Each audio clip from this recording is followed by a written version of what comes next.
Okay, good morning. At this point, dapat na pag-aralan nyo na yung PowerPoint na naka-upload sa material. No? So you should have already discovered and read thoroughly, especially yung iba't ibang mga properties of equality. These properties of equalities, ito yung mga tools natin to be able to determine the roots or solutions of equations. So again, let's recall. How do we find the root of an equation again?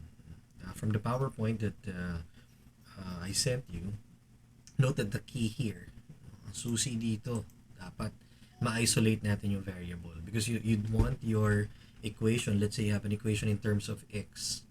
What you want as your final line in the solving is to have an equation like x equals something. Now, whatever that something is on the other side of the equation, that is your root or solution to the equation. So that's the goal, to be able to isolate your variable. And to do that, of course, yung ating gagamitin ng mga tools ay yung properties of equality. Now, uh, there are several variations in terms of how we can isolate our variable. Sometimes it's possible that in a given equation, what we want to eliminate are terms, unwanted terms. So, for example, in the equation 2 plus x equals 10, obviously, in this example, kung gusto ko i-isolate yung variable na x, ang unwanted ko rito na term ay si 2. No? And it's a term. It functions as a term, the number 2, in this equation. So, that 2 is quote-unquote unwanted. And we need to eliminate that to be able to solve our equation. And how do we do that? Dahil ito ay unwanted term, the key here is to turn that unwanted term into a zero, because if you might remember also, the identity property of addition, x plus 0, for instance, is simply x. In other words, if you have such an equation like x plus 0 equals maybe 5, the left hand side can be simplified as just x by the identity property of addition. Thereby, what we see here is that we're able to isolate the variable x. So that's the goal, to turn unwanted terms into zero. And again, how do we do that? The idea is to add, ito importante ito to add the additive inverse, of that term that you want to eliminate. Kasi remember, by the inverse property of addition, any number added to its additive inverse results to zero. So yun yung goal natin. That's the key. And we use, from the PowerPoint, now remember, our APE. Wherein our APE, that property allows us to add or subtract, of course, by the definition of subtraction. No? We can add or subtract the same quantity to both sides an equation, and that will not affect the truth of the equality. Okay? So sample tayo, halimbawa, 2, again, the same equation, 2 plus x equals 10. Again, the idea is to be able to isolate our variable x. And if you want to isolate x here, obviously, ang gusto kong i-eliminate ay, again, si 2.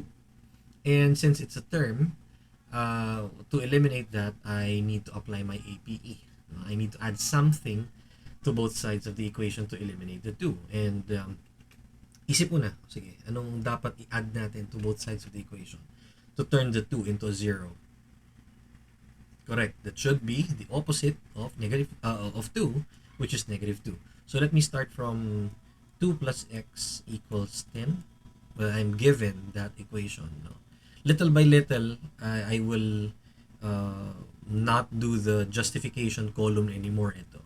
Pero for now, I'll demonstrate it in writing also, so that we are able to justify each solution step, when we solve our equation. Pero later on, when we get to master these steps, we will only we will only be expected to verbalize them and not literally write them down on paper. Okay? Especially if I ask you in class.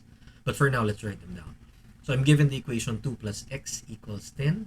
Again, gusto kong i-eliminate si 2. So ang gagawin ko dito, so same, 2 plus x on the left-hand side. But this time, again, remember, APE allows me to add something to both sides of the equality without affecting its truth. So ang choice ko rito ng addend would be a negative 2.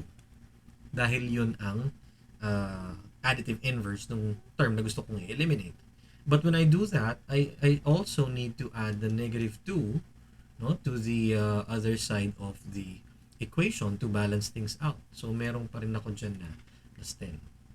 See? So I need to add the same quantity to both sides of the equation. And of course, that is justified by APE. Pinapayagan ako ng APE gawin yan. And so I'm able to add, therefore, the 2 and the negative 2 here. They cancel each other out by the inverse property of addition. So I'm left with an x. See, I'm able to eliminate the unwanted term already. And then on the right side of the equation, I go 10 plus negative 2.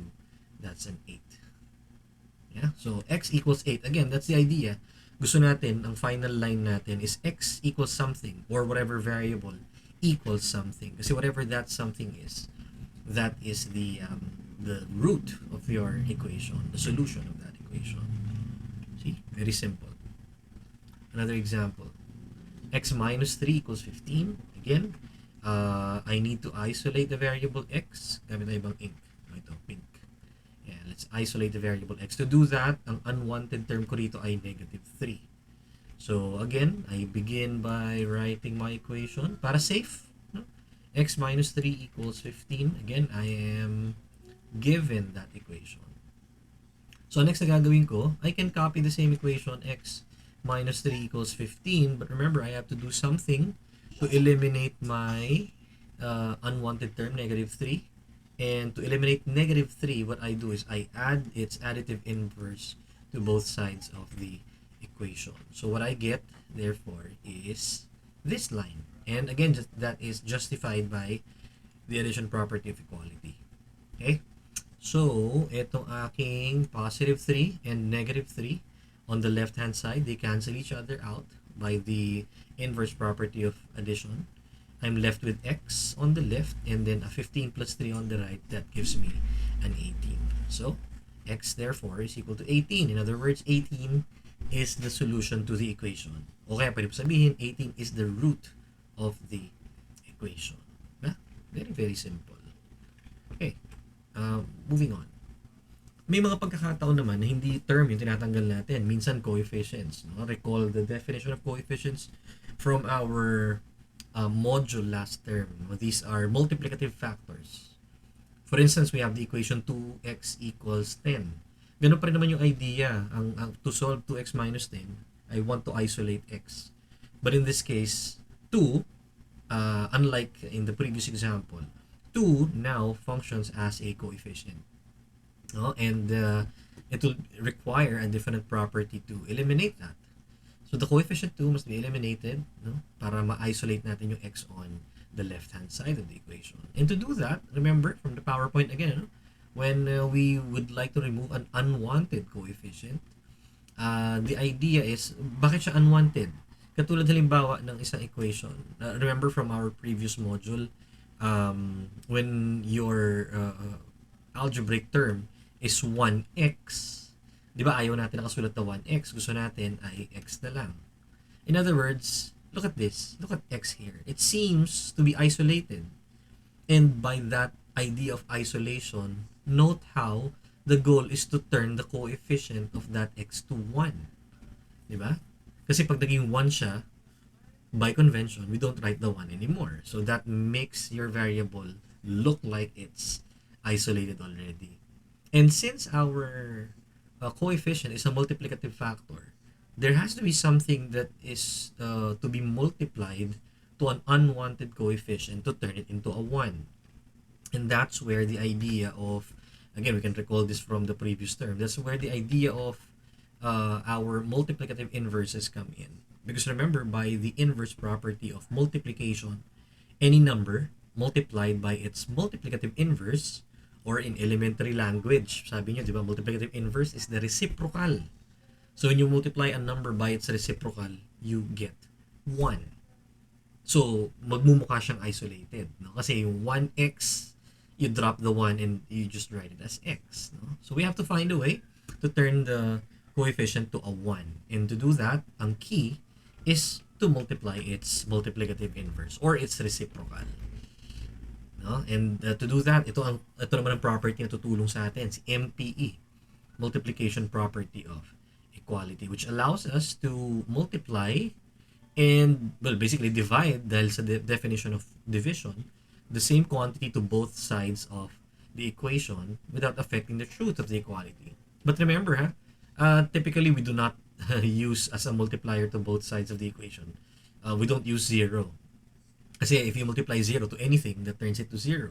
So even, what do you call this? A contradiction, if you multiply both sides, biglang magiging tama kasi magiging 0 equals 0. So basically, we can choose to multiply both sides of the equality by anything except for 0. We don't want that. No? Kasi that may invalidate the truth value of your equality. Any real number other than 0 would be fine. In fact, sometimes, makikita nyo mamaya, sometimes, ang multiply pa nga natin ay variables din. That's also okay. Yeah? Right. So, sample. Balikan natin yung ating example equation. Yan, no? That's 2x minus, 2x, equals 10. So, again, 2 here functions as a coefficient, and we want to turn this coefficient into a 1. Kasi if that turns into a 1, the left-hand side becomes a 1x, which is simply x. So, yun yung goal. But how do I turn the 2 here, which is a multiplier, how do I turn that into a 1? Again, the key is to multiply this number by its multiplicative inverse. But when I do that, remember, by MPE, I need to do it to both sides of the equation. So first, tanongin ko muna sarili ko, ano nga ba ang multiplicative inverse? In other words, reciprocal ng 2. Correct. Ang sagot ay 1/2. So 1/2 ang pinakamaganda nating multiplier dito. And when we multiply 1/2, we don't do it just on one side of the equation. It has to be on both to maintain the equality. So here, I am given 2x equals 10. Again, simulan mo, ganyan muna tayo. Given yan. And then on the next line, notice, I'll copy the same equation. But this time, magmumultiply ako ng 1/2. Remember, 1/2 is my choice of multiplier because 1/2 is the multiplicative inverse of the coefficient I want to eliminate. But again, I do not do it on just one side. I need to do it on both sides of the equality. Kasi yun ang sinasabi ni MPE. I'm allowed to do that as long as I do it on both sides. No? So 1/2 times 2, syempre, when you multiply a number by its reciprocal, that turns it into a 1. So technically, the left-hand side becomes a 1x. But I'd rather write it as x na lang. And then the other side here, 10 times 1/2, is 5. Yeah? So the solution to the equation is 5. 5 makes our equation true. See? Very, very simple. Next, negative 3x equals 45. Here we have, look at the ink yan. Let me rewrite this. Negative 3x equals 45. So obviously, ang gusto kong tanggalin dito para ma-isolate yung variable x, I see negative 3, which again, in this equation functions as a coefficient. Yeah, so I need to multiply both sides of the equation by the multiplicative inverse of negative 3, which is, very good, negative 1/3. Okay, so I multiply both sides. So sorry, given muna ako nito, given equation. Then I copy the same equation, negative 3x equals 45. But here, gamit na ibang ink, I multiply both sides of my equation by negative 1/3. So I multiply this by negative 1/3. Again, what allows me to do that? MPE, the multiplication property of equality. That's negative 1/3 times negative 3. That turns it into a 1. So again, technically on the left-hand side, that's going to be a 1x. Pero x na lang aking lalagay. Okay? And then on the other side is 45 times negative 1/3. That brings me down to negative 15. So, isolated na ang aking variable. Ang solution ko ay x equals 15. Very, very simple. Diba? Napakadali. Okay.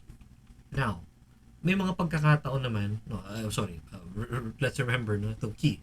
Kapag ang gusto natin tanggalin ay mga terms, unwanted terms, ang ina-apply natin na property dyan si APE. No? And we add the additive inverse of whatever term you wish to remove on both sides of the equation. Now, on the other hand, kung gusto mo naman tanggalin coefficient, MPE tayo. We multiply both sides of the equality by the multiplicative inverse of whatever you wish to eliminate. Okay? Coefficients.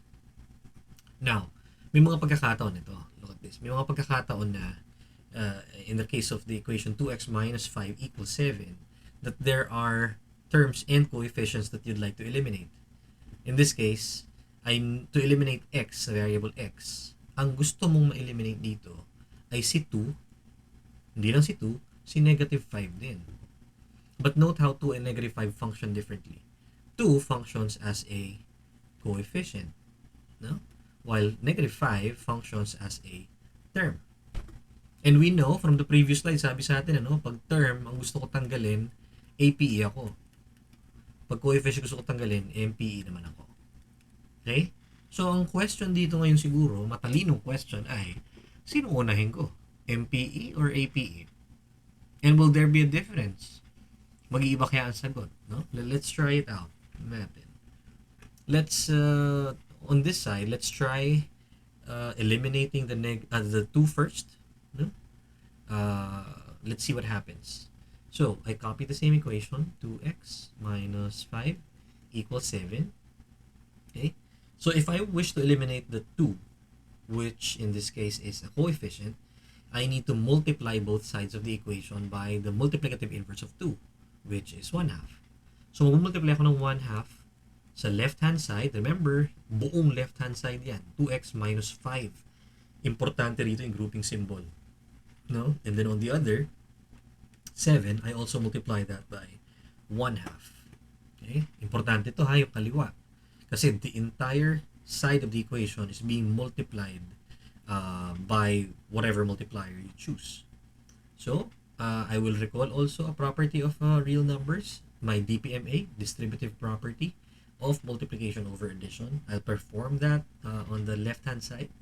I have 1/2 times 2x. That's going to be an x. And then you have your 1/2 times negative 5. That gives me minus 5 over 2. Equals, sa kabilang side, 7 times 1/2, that's 7 over 2. No? Now, tapos na ba ako? Hindi pa. Kasi si x hindi pa rin isolated. Now, ang gusto kong mangyari ngayon, i-eliminate itong negative 5 over 2. So, what I do is x, that's minus 5 over 2. And then this time around, dahil term na, ang gusto kong tanggalin, the term negative 5 over 2, I will add the additive inverse 5 over 2 to both sides of the equation. So 7 over 2 on the other side plus 5 over 2. Huh? So the left-hand side becomes x equals, matatanggal na to negative 5 halves tsaka 5 halves. And then the other side, that's 7 halves plus 5 halves is technically 12 halves. No? But we know that 12 halves is 6. Yeah? So, nung inuna kong tanggalin si 2, coefficient 2, ang lumabas sa sagot ko ay 6. Now, let's try it a different way. What if this time, I try to eliminate the negative 5 first? No? So, I'll write the same equation, 2x minus 5 equals 7. So, I'll try to eliminate the negative 5. And since that's a term, I apply APE. And I do 2x minus 5 plus 5 to eliminate the negative 5. But I need to do the plus 5 also on the right-hand side of the equation. Minus 5 plus 5 is a 0. That leaves me with 2x on the left. 7 plus 5 with a 12 on the right. Tapos na ba? Again, hindi pa. Kasi meron pang 2. Unwanted yan. No, gusto ko x equals something not 2x equals something. But now, the 2 is a coefficient. To eliminate coefficients, what do? We apply MPE and multiply both sides of the equation by the multiplicative inverse of whatever coefficient you wish to eliminate. So, multiply ako 1/2 to both sides of the equation. 1/2 times 2, x, leaves me with x on the left, 12 times 1/2, 6 on the right. Now, tignan mabuti. Pareho naman sila, sir. Diba? Same exact solution. So, what does that tell me? Well, as long as you do the math right, whichever property you decide to apply first, whether it's MPE or APE, again, as long as you do the math right, you should be able to get the right answer each and every time. Yeah? May iba nga lang ang prefer na strategy is to leave off the use of the MPE towards the last possible step. Yun yung preference ng iba. The question is why? Kasi look at the pink solution here on the left. Nung inuna ko yung MPE, nagkaroon ako ng fractions. No? Although there's nothing wrong with fractions. You know, some people prefer to not have to deal with them. And that's a really good possibility that your solving line, will end up with fractions if you apply MPE at the onset. Again, there's nothing wrong with that, but if you do that, there's a good chance that you might end up with fractions like the way we did. So, kung ayaw mo na may fractions, wala namang problema. Yung iba, ang ginagawa nga, they leave off the use of MPE at the very last possible step. So, they apply APE first, hanggat kaya. But again, as you can see from our side-by-side solutions, it doesn't matter which you decide to eliminate first. No? As long as you do the math right, tama dapat ang makukuha mong sagot. Okay? Simple. Ito naman, may fractions. Okay, matakot sa fractions lang yan. Okay? So, I have 4 plus 1 half x equals 10. Let me try and eliminate the 4 muna before the 1 half. Again, alam naman natin, either way, no problem. Pero ako, gusto ko tanggalin muna itong 4. To do that, I add negative 4 to both sides of the equation. I have 10 plus negative 4 here. Negative 4 and 4 on the left, that turns to 0, leaving me with 1 half x. That's equal to 10 plus negative 4, that's a 6. Oh, fraction. Okay lang yan. Fraction na coefficient, no problem. I-multiply mo lang naman yung kanyang multiplicative inverse. In other words, yung reciprocal. Ano ba reciprocal ng 1 half? O di 2. 2 ang aking multiplier. So, multiply both sides of the equation by 2. 2 times 1 half x is x. 6 times 2 is 12. Yeah? So, again, kayo, try nyo. Try and eliminate 1 half first before 4. You should be able to get 12 pa din as a solution. Granting, tama ang inyong math. Okay? O ito, kay matakot. A minus B equals C. What if, sir, may ganito na klase tayo na tanong?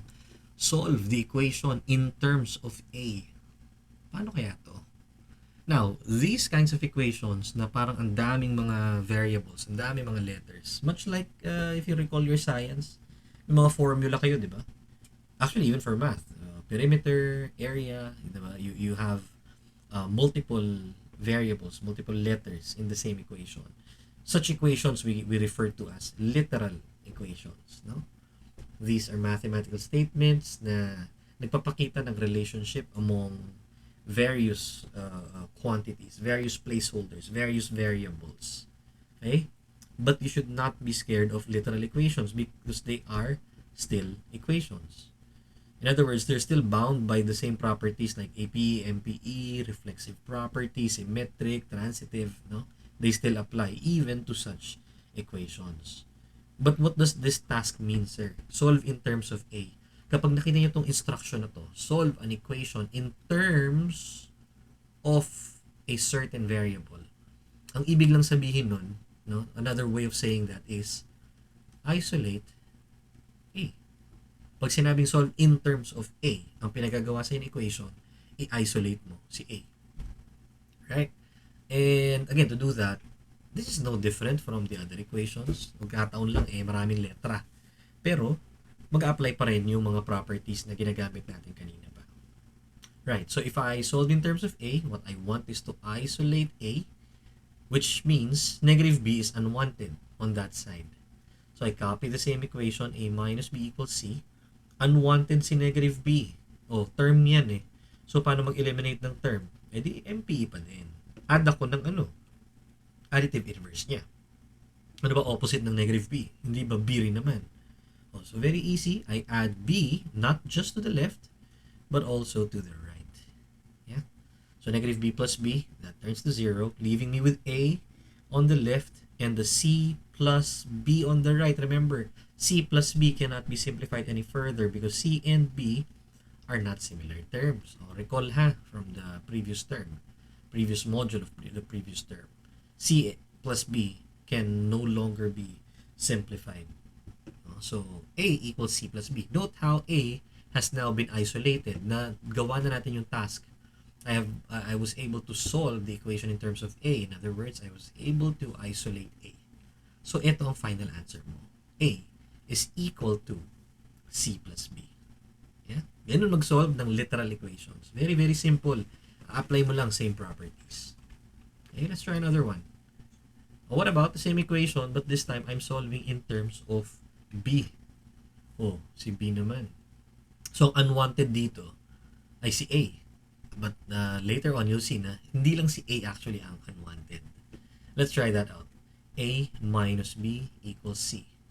So, tanggalin natin si A kasi gusto ko i-isolate si B. Tanggalin ko si A. I go A minus B plus negative A equals C plus negative A. Okay? So, on the left, A plus negative A, that's 0. What does that leave you? Oo, mag-ingat. Pag-isipan muna bago sagutin. Ano may iwan sa left side? Very good. Ang tamang sagot dyan ay negative B. Remember, the sign that appears before the term is still part of that term. So, hindi B may iwan dyan, negative B. And then on the right, that's a C minus A. No? That's applying the definition of subtraction in reverse, kumbaga.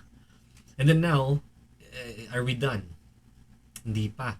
Kasi remember, pag ina-isolate mo ang B, hindi pwedeng negative B yan. Gusto mo, B lang.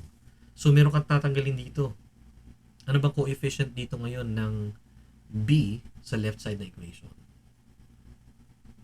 Good. Ang sagot ay negative 1. And we don't want it to be negative 1. We want it to be a 1. So, property tayo na gagamitin ay MPE pa din. Kasi coefficient yung gusto mong i-manipulate. No? And in this case, what I want to do is to multiply both sides of the equation by something that will turn the coefficient of negative b to 1. No? Which in this case is what? Ano ba coefficient ngayon ng b sa left side? Negative 1. What do you multiply to negative 1 to turn it to a 1? Correct? Tamang sagot ay negative 1. O, di ba? Negative 1 lang ang multiplier mo. No problem there. So, negative 1 times negative b is a b. And then on the other side, negative 1 times c minus a. Magdi-distributive property ka dito, remember? Leaving you with negative c plus a. Okay, so isolated na ang b. Notice, b equals negative c plus a. O kung trip mo, pwede rin naman. You can apply the commutative property of addition on the right-hand side. So you can also write that as b equals a minus c. Same thing. Equivalent equations yan. Sabi nga doon isa nating PowerPoint. Huh? But it's the same thing. Pareho lang yan. Okay. Very simple. Now let's solve in terms of x. The equation y equals mx plus b. So ang i-isolate ko rito ay x daw. Okay? Mukhang komplikado pero step by step lang. Madali lang yan. Y equals mx plus b. Parang trip ko tanggalin mo na rito si b. So, what I do is I add the negative of b to both sides of the equation. So, y plus negative b equals mx plus b plus negative b. Okay? So, on the right-hand side, b and negative b turn to 0, leaving me with mx. And then on the right, I can apply again the definition of subtraction. That's y minus b. Pero di pa ako tapos. Kasi gusto ko i-isolate si x. Meron pang m. But now m functions as a coefficient. So what do? I multiply something to both sides of the equation to eliminate m. Question is, ano ang multiplicative inverse ng m? In other words, reciprocal ng m. Correct. Tamang sagot dyan ay 1 over m. Much like si 2, ang reciprocal niyan ay 1/2. Diba? Basically, parang ganun din. So, in this case, I multiply the entire left side rather, by 1 over m. Okay? So the right hand side becomes just x, and the right side, if you might remember your definition of division, I can write this as y minus b all over m.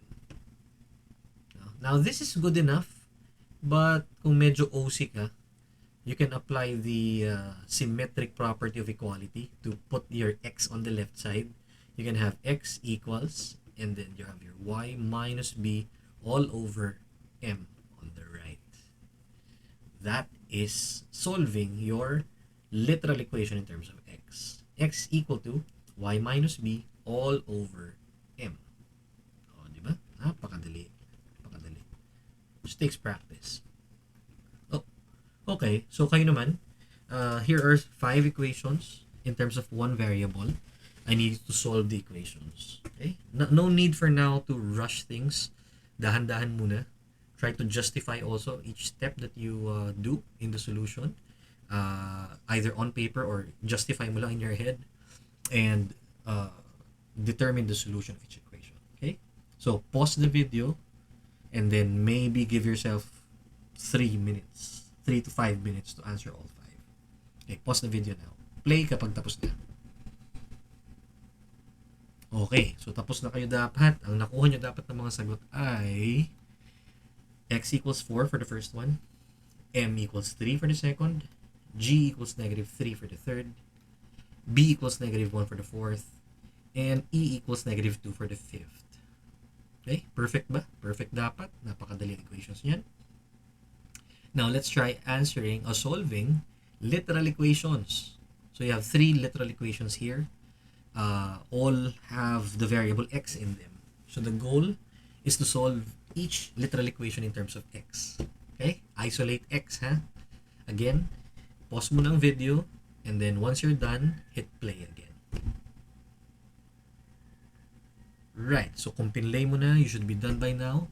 The correct answers, the solutions to each literal equation in terms of x dapat are the following. And for the first one is x equals g minus y plus 2. For the second one, it's x equals r plus 4 all over w. And for the last one, it's x equals negative 5y minus 5f. Okay? Dapat yan nakuha nyo, no? Tama. Okay? Now, for additional practice, you might want to answer your worksheet number 1 kasama sa attachment. Okay? Although nothing is to be turned in for worksheet 1, I would expect the next time that we hold live classes na mabibigay nyo sa akin yung mga sagot sa worksheet 1. But of course, gawin ng FA1. Okay? Kasama na rin yan nakapost dapat along with these materials. So anytime you can go to the consultation room and our main call to ask me questions if you have any. Okay? Thank you.